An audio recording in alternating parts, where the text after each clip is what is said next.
at Navajo Technical University. We're a tribal college located on the Navajo Nation in Crown Point, New Mexico. We primarily work on metal additive manufacturing, research, and services.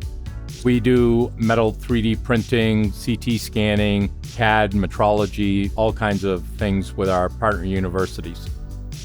Manufacturing for the space industry is taking a different turn. They're looking at how to combine assemblies into a single part that can only be done with additive manufacturing. What the Space Valley grant will really do is provide Navajo Tech and the Navajo Nation in general avenues to customers, researchers, new product development, and new manufacturing techniques. What makes NTU and the Navajo Nation unique is the students.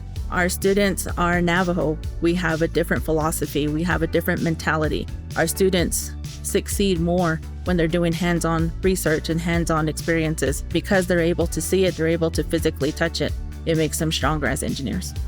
One of our foundations is to be here around our families, to be able to get our education and all of our industry and all of that taken care of here on the Navajo Nation is very important.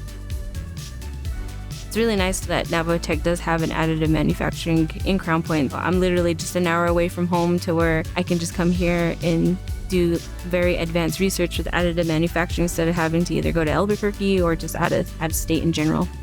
Growing up, I didn't have a lot of role models, especially when it comes to Native Americans. It wasn't really televised in media as well. Now you have Aaron Yazzie, which he works at JPL for NASA, and he's doing a lot, especially with the Mars rover. Being a Native American student and seeing other natives in these positions, that's where my drive comes into, where I also want to inspire students to let them know, like, yeah, you can do this too. We've worked hard to build our infrastructure, to put our students at the forefront of technology, to be on the cutting edge of research in manufacturing, and to really take advantage. And now we want to reap those benefits by participating in a proposal that can be transformational to the Navajo Nation so that they can continue to be sustainable, so that when we educate the Navajo people, they aren't moving off reservation, so they can really sustain the nation. We want to be part of the new manufacturing technologies that are moving forward. We want to be part of the new economy that is being developed to support space manufacturing.